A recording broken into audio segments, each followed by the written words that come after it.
students, today our new topic is dual nature of matter and radiation. इसके अंदर कुछ concepts आएंगे light के रिलेटेड. तो इसमें जो फर्स्ट कंसेप्ट है that is quantum theory of light. Quantum theory of light.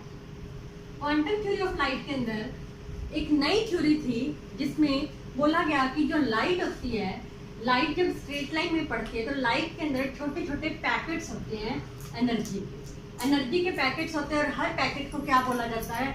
Her packet को नाम दिया जाता है फोटोन. क्योंकि ये एनर्जी लाइट के पैकेट्स हैं और एनर्जी के पैकेट्स को फोटोन बोला जाता है, तो इनकी एनर्जी कितनी होती है? इनकी एनर्जी की जो वैल्यू होती है E is equal to h nu. E is the energy, H is the Planck constant and nu is the frequency. New को हम कैसे लिख सकते हैं? C upon lambda. तो दो फॉर्मूले बनते हैं एनर्जी के, या तो H न्यू या H is equal E is equal to h c upon lambda. Clear? तो क्वांटम थ्योरी क्या कहती है कि light consist of tiny packets of energy in a straight line having energy E is equal to h nu. Clear? Now कई बार पूछा जाता है कि what is dual nature of light. Dual nature of light का means, जैसे कि नाम ही बता रहा है, dual nature means double nature. Light के हमेशा दो नेचर होते हैं, क्योंकि लाइट कभी कभी पार्टिकल की तरह बिहेव करती है और कभी कभी बिहेव करती है वेव नेचर की तरह. तो इसके अगर ये पेपर में आ जाए कि what is dual nature of light, तो आप क्या लिखोगे? Light sometime behave as a particle nature and sometime behave as a wave nature. Wave nature आप ऑप्टिक्स में आपने करा इंटरफेरेंस, डाइफ्रैक्शन, इनसे. और जो लाइट पार्टिकल नेचर है जो कि हम डिस्कस कर रहे हैं. क्लियर? तो लाइट के दोनों नेचर होते हैं, इसलिए बोला जाता है कि light has dual nature. Clear? Okay. Now our new concept is what are valence electrons. Valence electrons होता है कि लूजली बाउंड इलेक्ट्रॉन्स को वैलेंस इलेक्ट्रॉन्स बोला जाता है. Loosely bound electrons in outermost shell of metal. किसी भी मेटल के आउटरमोस्ट शेल में जो इलेक्ट्रॉन्स पड़े होते हैं उसे लूजली बाउंड इलेक्ट्रॉन बोला जाता है. फॉर एग्जांपल, जैसे अगर मैं सोडियम का मेटल लेती हूँ, सोडियम का एटॉमिक नंबर होता है 11, इसकी इलेक्ट्रॉनिक कॉन्फ़िगरेशन 2 8 1. 1 इसके आउटरमोस्ट शेल में है, तो 1 क्या है? उसका लूजली बाउंड इलेक्ट्रॉन है, जिसे हम वैलेंस इलेक्ट्रॉन का भी नाम दे सकते हैं. क्लियर? तो वैलेंस इलेक्ट्रॉन क्या होता है? Loosely bound electron is called valence electron. अब जो कोई भी मेटल सरफेस है, मेटल सरफेस के जो आउटरमोस्ट शेल में कोई इलेक्ट्रॉन पड़ा है मान लो, अब उस इलेक्ट्रॉन को एक्चुअली ये इलेक्ट्रॉन भी कुछ ना कुछ फोर्स से उसके साथ अंदर जुड़ा हुआ है. अब एक नया कंसेप्ट होता है that is work function. Work function क्या होता है? वर्क फंक्शन होता है कि हम क्या करें, ऐसा हम क्या करें कि हम इसे कितनी मिनिमम से मिनिमम एनर्जी दें. याद रखना, दैट इज मिनिमम एनर्जी. हम कितनी मिनिमम से मिनिमम एनर्जी दें किसी मेटल सरफेस के ऊपर कि वो जो लूजली बाउंड इलेक्ट्रॉन है वो क्या हो जाए? इजेक्ट हो जाए, वो क्या हो जाए? बाहर निकल जाए. तो अगर वर्क फंक्शन पूछा जाए व्हाट इज वर्क फंक्शन, तो हमने क्या बोलना है? The minimum energy required to eject the loosely bound electron from the metal surface. Clear? Okay. अभी तक हमने क्या करा? हमने क्वांटम थ्योरी के बारे में करा कि लाइट के अंदर छोटे छोटे पैकेट्स होते हैं एनर्जी के, जिन्हें फोटोन बोला जाता है, जिनकी energy E is equal to h nu होता है. ड्यूअल नेचर होता है लाइट का, क्योंकि लाइट कभी कभी पार्टिकल नेचर की तरह बिहेव करती है, कभी कभी वेव नेचर की तरह बिहेव करती है. वैलेंस इलेक्ट्रॉन्स क्या होते हैं? लूजली बाउंड इलेक्ट्रॉन्स होते हैं मेटल सरफेस पे. और वर्क फंक्शन क्या होता है? उन लूजली बाउंड इलेक्ट्रॉन्स को इजेक्ट करने के लिए कितनी मिनिमम से मिनिमम एनर्जी चाहिए कि हम उन्हें बाहर निकाल सकें. Clear? Okay. Now proceed with our next topic, that is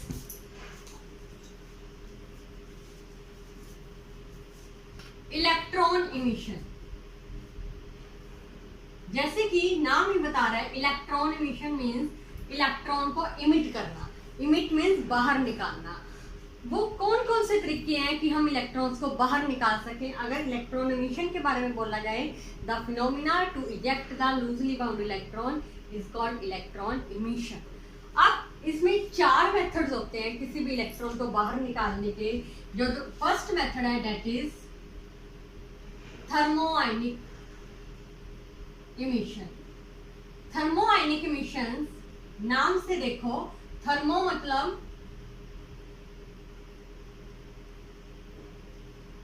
मतलब हीट। किसी भी मेटल सरफेस को अगर हम हीट करें, अगर हम किसी मेटल सरफेस को सुटेबल हीट प्रोवाइड करें, इतनी हीट प्रोवाइड करें कि जो उसमें लूजली बाउंड इलेक्ट्रॉन है वो क्या हो जाए, इजेक्ट हो जाए, उस मेथड को बोला जाता है thermionic emission. Clear? Second is that is very important, photo electric emission. Photo electric emission, photo electric means, नाम के according photo means light, photo means light, कि मेटल के सरफेस पे कोई सुटेबल फ्रीक्वेंसी की लाइट पड़े, जैसे सुटेबल फ्रीक्वेंसी की लाइट पड़ने से पड़े तो इलेक्ट्रॉन्स क्या हो जाए, इजेक्ट हो जाए, उस कंसेप्ट को बोला जाता है photo electric emission. Clear? Light पड़ने से इलेक्ट्रॉन्स क्या हो जाए, बाहर निकल जाए। Third concept is field emission.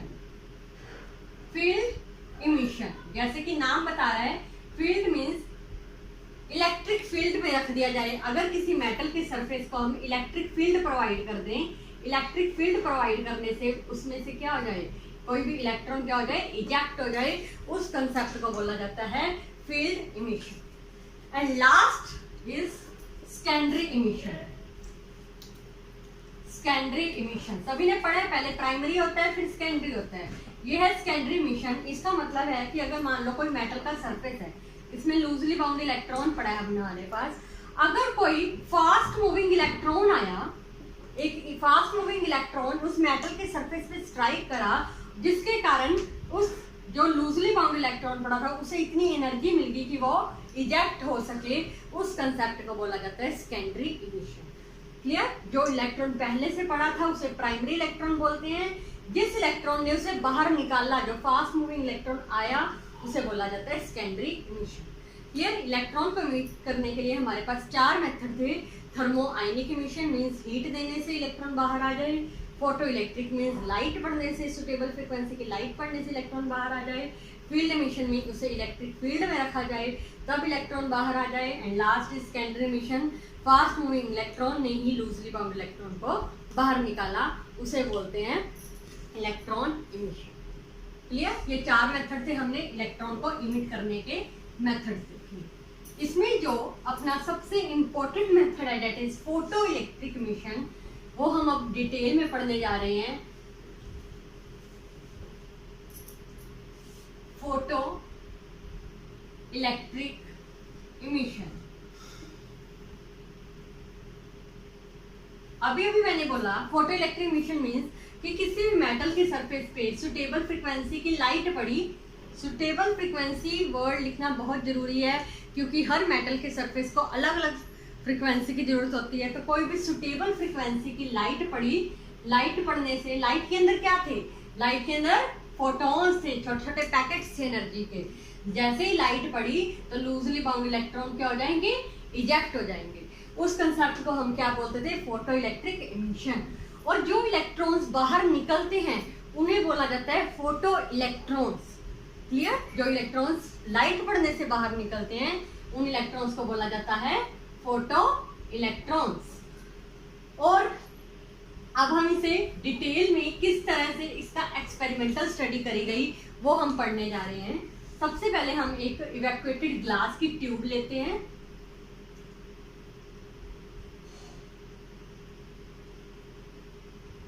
Glass की ये ट्यूब है, 2 प्लेट्स लगी हैं यहाँ पे, इसे हम C नाम देते हैं, इसे हम A नाम देते हैं। This is photo sensitive plate, C is photo sensitive plate. C को इमिटिंग भी बोला जाता है, इमिटर प्लेट भी बोला जाता है, और A को हम कलेक्टर प्लेट भी बोलते हैं। यहाँ पे लगी होती है विंडो, यहाँ पे कोई सोर्स होता है लाइट का,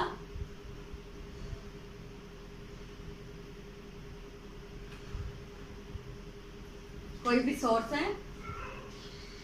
यहाँ हम एक की लेंगे,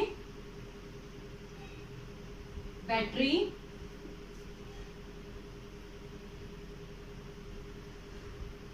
negative terminal, this is positive terminal, और एक वोल्ट मीटर कनेक्ट करेंगे यहाँ पे और एक एम मीटर कनेक्ट करेंगे। क्लियर? हमने एक ग्लास की ट्यूब ली, ग्लास की ट्यूब के अंदर हमने 2 प्लेट्स लगाई, एक फोटो सेंसिटिव प्लेट, दूसरी कलेक्टिंग प्लेट।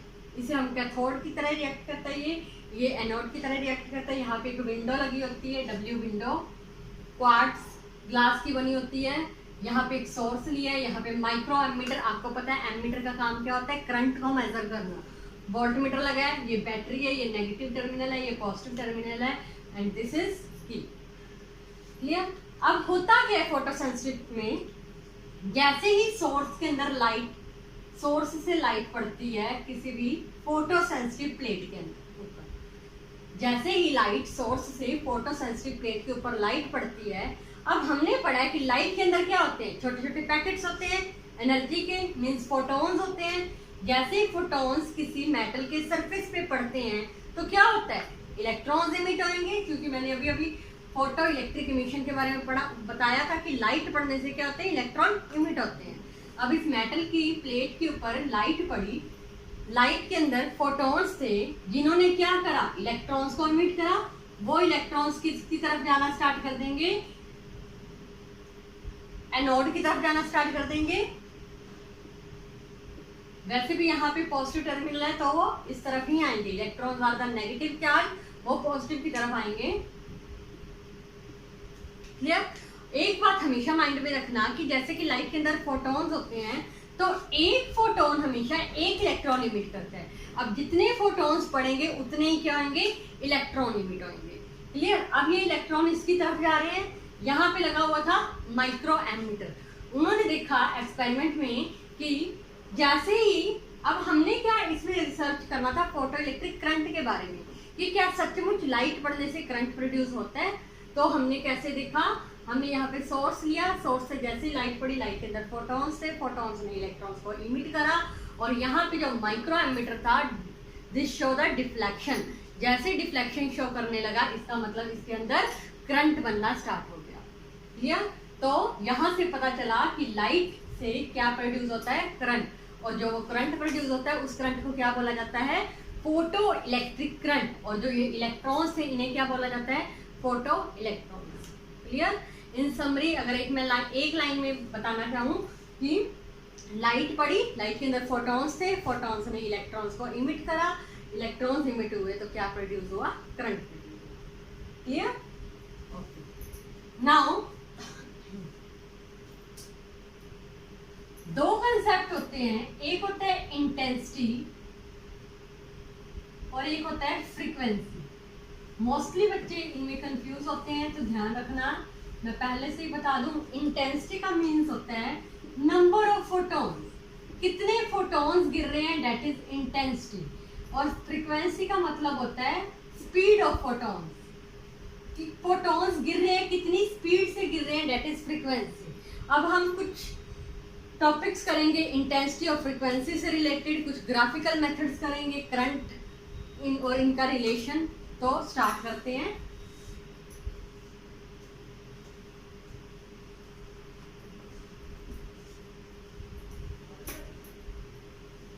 सबसे पहले हम इंटेंसिटी और करंट का रिलेशन देखते हैं, क्या ग्राफ बनता है, इंटेंसिटी का करंट पे क्या इफेक्ट पड़ता है। Effect of intensity on photo electric current.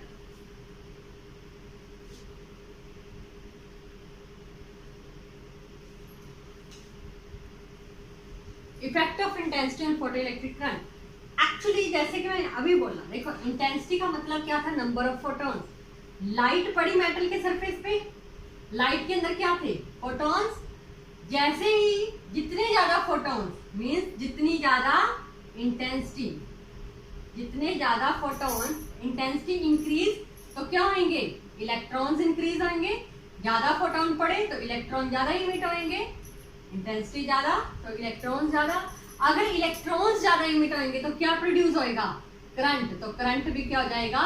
Maximum. इसका मतलब जितनी ज्यादा इंटेंसिटी उतना ज्यादा करंट। तो अगर दोनों में ग्राफ देखा जाए तो हमेशा ग्राफ किस तरफ बनता है? अगर मैं इस तरफ इंटेंसिटी लेती हूँ और इस तरफ फोटो इलेक्ट्रिक करंट लेती हूँ,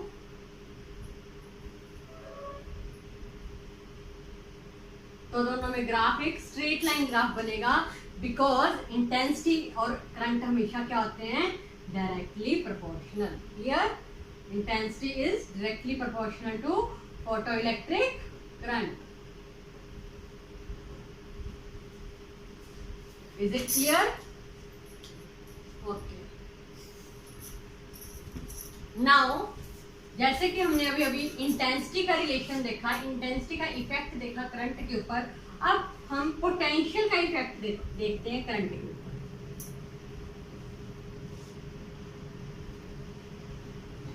effect of potential on metal plate A with respect to plate C। Clear? जैसे कि हमने अभी यहाँ पे एक डायग्राम बनाया था, आई विल रिपीट।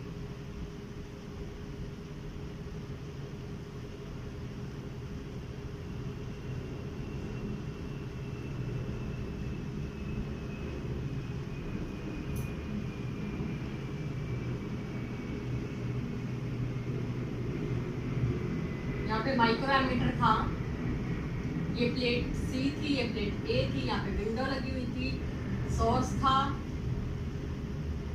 S। जैसे लाइट पड़ती थी तो इलेक्ट्रॉन्स क्या होते थे? इमिट होते थे। हमने यही करा। अब देखो हमने पोटेंशियल का इफेक्ट देखना है मेटल प्लेट A पे with respect to metal plate C। देखिए क्या होता है। जैसे हमने प्लेट A को पॉजिटिव पोटेंशियल दिया, तो पॉजिटिव पोटेंशियल जैसे ही हमने बढ़ाया, देखिए पॉजिटिव पोटेंशियल को हमने इंक्रीज करा, पोटेंशियल बढ़ाने से इलेक्ट्रॉन्स इसकी तरफ ज्यादा मूव होने स्टार्ट हो गए। इलेक्ट्रॉन मूव होंगे मीन्स करंट क्या हो गया? बढ़ गया। इलेक्ट्रॉन्स की मूवमेंट ज्यादा तो करंट क्या हो गया? इंक्रीज हो गया। क्लियर? अब हमने और पोटेंशियल बढ़ाया, और पोटेंशियल बढ़ाने से और इलेक्ट्रॉन ज्यादा, देन करंट और ज्यादा। एक ऐसी स्टेज आएगी कि अब पोटेंशियल को आपने एक ऐसे पॉइंट पे रखा कि करंट क्या हो गया? करंट उसका मैक्सिमम हो गया। जितना करंट उसका मैक्सिमम हो सकता था, मैक्सिमम करंट हो गया। अब पोटेंशियल इंक्रीज करने पे उस पर कोई इफेक्ट नहीं पड़ेगा। जब करंट मैक्सिमम अटेन हो जाए, उस करंट को हम नाम देते हैं saturation current. Clear? Saturation current की डेफिनेशन भी आ सकती है एग्जाम में, that is the maximum current. Clear? Maximum current होता है जब इलेक्ट्रॉन्स उसकी तरफ आने स्टार्ट होते हैं। ओके, नाउ जैसे हमने अभी हमने बात करी कि हमने पॉजिटिव पोटेंशियल दिया प्लेट A को। अब हम अगर नेगेटिव पोटेंशियल देंगे प्लेट A को with respect to plate C, तो क्या होगा? अगर हम नेगेटिव देंगे तो इलेक्ट्रॉन्स क्या होंगे? नेगेटिव पोटेंशियल को हमने बढ़ाया तो इलेक्ट्रॉन्स कम होने स्टार्ट, देन करंट भी क्या होगा? कम। क्यों कम होएगा? क्योंकि हमने नेगेटिव बढ़ाया तो इलेक्ट्रॉन्स रिपेल करेंगे, इलेक्ट्रॉन्स दूर जाएंगे, दूर जाने से करंट उनमें कम होना स्टार्ट हो जाएगा। और इलेक्ट्रॉन्स जैसे ही नेगेटिव पोटेंशियल को और बढ़ाया, इलेक्ट्रॉन्स और कम, करंट और कम। एक ऐसा कंसेप्ट आएगा, एक ऐसा पॉइंट आएगा कि जहाँ पे करंट घटते घटते कितना हो जाएगा? 0। जब ये करंट 0 हो जाएगा, उस टाइम पे जो पोटेंशियल की वैल्यू होती है, उस पोटेंशियल को हम नाम देते हैं स्टॉपिंग पोटेंशियल। स्टॉपिंग पोटेंशियल, या एक और नाम दिया जाता है इसे कट ऑफ पोटेंशियल। एग्जाम में कट ऑफ पोटेंशियल या स्टॉपिंग पोटेंशियल की डेफिनेशन भी पूछी जा सकती है। क्लियर? अब हमने अभी तक 2 इसमें कंसेप्ट पढ़े, एक सैचुरेशन करंट के बारे में। सैचुरेशन करंट कौन सा करंट था? मैक्सिमम करंट था। और स्टॉपिंग पोटेंशियल क्या होती है? एक ऐसी पोटेंशियल की वैल्यू जब करंट क्या हो जाए? 0 हो जाए। स्टॉपिंग पोटेंशियल को हम V0 से रिप्रेजेंट करते हैं। ये नेगेटिव वैल्यू जाती है, मीन्स हम इसे घटाते घटाते इतना चले जाते हैं कि वो नेगेटिव में ही चले जाते हैं जब करंट क्या हो जाता है? 0 हो जाता है। क्लियर? ओके, नाउ हमने इंटेंसिटी का इफेक्ट देखा करंट के ऊपर, हमने सैचुरेशन करंट के बारे में पढ़ा, हमने स्टॉपिंग पोटेंशियल के बारे में पढ़ा। अब हम डिस्कस करने जा रहे हैं कि इंटेंसिटी और करंट का ग्राफ कैसे बनता है। क्लियर? इंटेंसिटी और पोटेंशियल का, करंट का तो हमने देखा कि डायरेक्टली प्रोपोर्शनल में था। अब हम इंटेंसिटी और पोटेंशियल का ग्राफ देखेंगे। पहले हम इंटेंसिटी और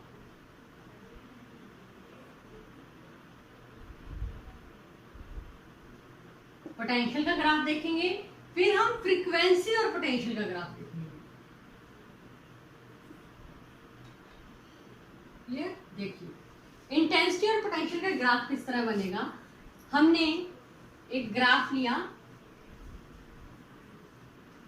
हमने 3 तरह की intensity Lee, I1, I2, I3।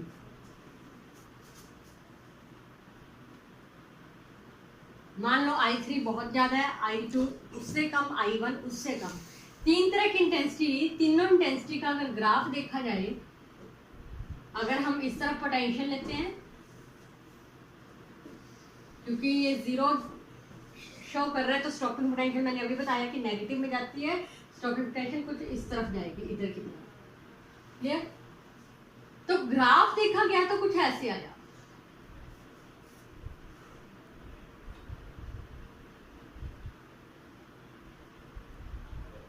This is I3, this is for I2, this is for I1। तो इसका मतलब ये करंट अलग अलग था। यहाँ पे था फोटो इलेक्ट्रिक करंट,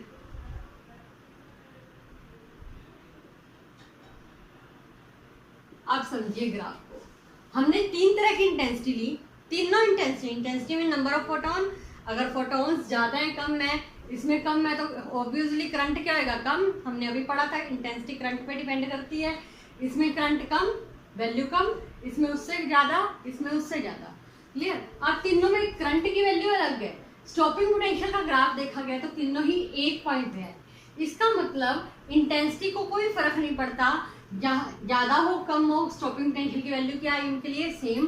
तो मीन्स हमेशा ध्यान रखना intensity does not depend on stopping potential. 1 number का क्वेश्चन पूछा जाता है पेपर में, तो हमेशा ध्यान रखना intensity does not depend on stopping potential. अगर पूछा जाए कैसे, तो आप ग्राफिकल मेथड से रिप्रेजेंट कर सकते हैं। क्लियर? अलग अलग इंटेंसिटी ली, स्टॉपिंग पोटेंशियल की वैल्यू सेम आई, इसका मतलब intensity does not depend on stopping potential. Current अलग अलग था। अब हम देखते हैं फ्रीक्वेंसी का कैसे ग्राफ बनता है। Frequency means speed of photon. This is 0। हमने 3 तरह की फ्रीक्वेंसी लिया, μ3 सबसे ज्यादा, μ2 उससे कम, μ1 उससे कम। अगर हम इसमें ग्राफ देखते हैं, हम ग्राफ देखें तो ग्राफ कुछ इस तरह से बनता है इसका। Frequency mean speed of photons, तो करंट की वैल्यू इसमें सेम जाएगी तीनों के लिए। अगर इस तरफ फोटो इलेक्ट्रिक करंट है,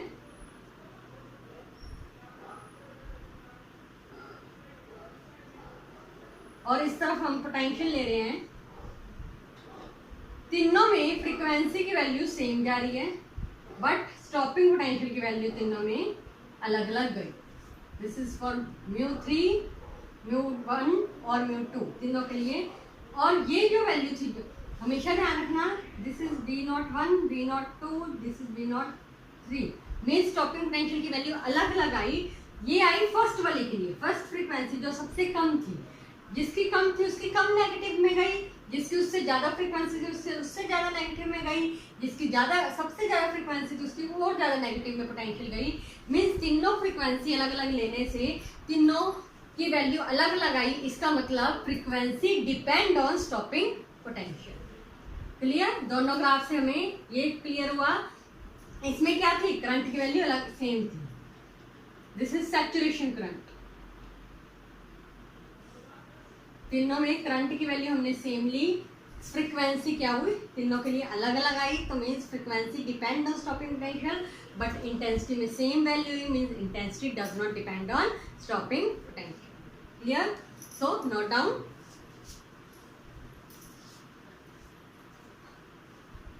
now our last topic is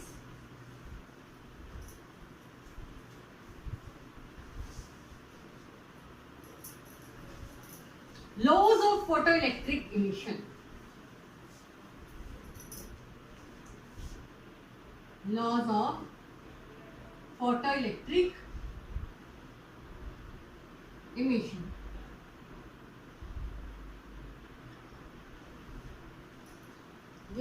starting में मैंने आपको वर्क फंक्शन के बारे में बताया था। वर्क फंक्शन क्या था कि मेटल के सरफेस पे हम कितनी मिनिमम से मिनिमम एनर्जी लगाएं कि वो बैलेंस इलेक्ट्रॉन्स को इमिट कर दे। अगर मिनिमम एनर्जी की बात करी जा रही है तो वो क्या था, वर्क फंक्शन। और फोटो इलेक्ट्रिक इमिशन में क्या होता है कि हम कितनी सुटेबल की फ्रीक्वेंसी लगाएं, कितनी मिनिमम से मिनिमम फ्रीक्वेंसी लगाएं कि वो इलेक्ट्रॉन इजेक्ट हो जाए, उसे बोला जाता है। एक नया कंसेप्ट है, that is threshold frequency. Clear? Her metal के सरफेस की अलग अलग फ्रीक्वेंसी होती है।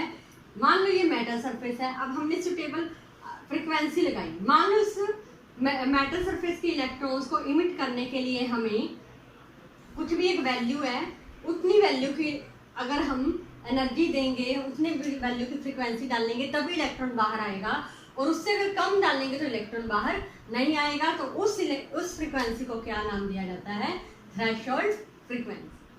क्लियर? लॉज में जो फर्स्ट लॉ है, that is for every metal,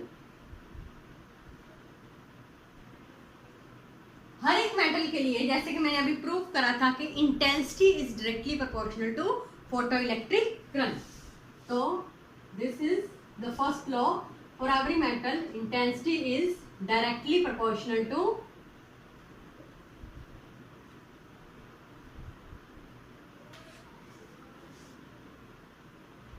photo electric current.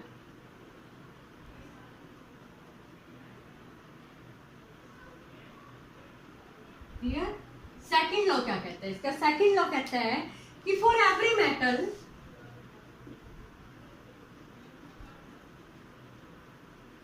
There is certain minimum frequency.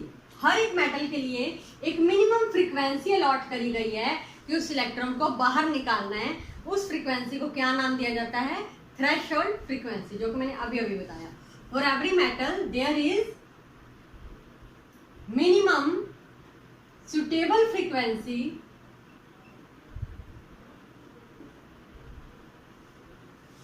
such that electron can emit from metal surface. That frequency is called threshold frequency. Clear? Her metal के लिए एक suitable frequency होती है electron को emit करने की, that is threshold frequency. Third इसकी जो थर्ड लॉ है कि अगर हम देखो, मैंने अभी बोला कि सुटेबल फ्रीक्वेंसी है, अगर सुटेबल फ्रीक्वेंसी पड़ी तो इलेक्ट्रॉन बाहर आ गया। अगर वो वैल्यू जो हम फ्रीक्वेंसी डाल रहे हैं वो थ्रेशोल्ड फ्रीक्वेंसी से भी ज्यादा हो जाए, इफ जो फ्रीक्वेंसी है वो ग्रेटर देन हो जाए थ्रेशोल्ड फ्रीक्वेंसी से। थ्रेशोल्ड फ्रीक्वेंसी को हम नोट से रिप्रेजेंट कर रहे हैं। अगर कोई फ्रीक्वेंसी, देखो हमने अभी बात करी, अगर फ्रीक्वेंसी कम है थ्रेशोल्ड से तो क्या होएगा, नो इजेक्शन, कोई इजेक्शन नहीं होगी, थ्रेशोल्ड के बराबर हो जाएगा तो क्या होता है, इजेक्शन होती है। बट अगर हम कहें कि थ्रेशोल्ड से ज्यादा हो जाए तो क्या होता है रजे, इजेक्शन तो होती है, साथ में उसके अंदर क्या आ जाती है, काइनेटिक एनर्जी भी आ जाती है। कि इजेक्शन होते ही इलेक्ट्रॉन्स क्या करने लग जाता है, एक्सेलरेट करने लग जाता है। अगर थ्रेशोल्ड से ज्यादा हो जाए frequency, then electron attain kinetic energy. Clear? And last law क्या है, this process is instantaneous process. Instantaneous का मतलब होता है लगातार। कि ये प्रोसेस हमेशा लगातार चलती है कि अगर मेटल के सरफेस पे लाइट पड़ रही है, लाइट पड़ने से जितने फोटोन गिर रहे हैं उतने ही क्या हो रहे हैं, इलेक्ट्रॉन्स इमिट हो रहे हैं। तो ये लगातार चलता रहता है, ऐसे नहीं कि एक फोटोन गिरा और इलेक्ट्रॉन्स को वेट करना पड़ा या दूसरे फोटोन की वेट करनी पड़ी। लगातार फोटोन पड़ते जा रहे हैं, लगातार इलेक्ट्रॉन इमिट होते जा रहे हैं।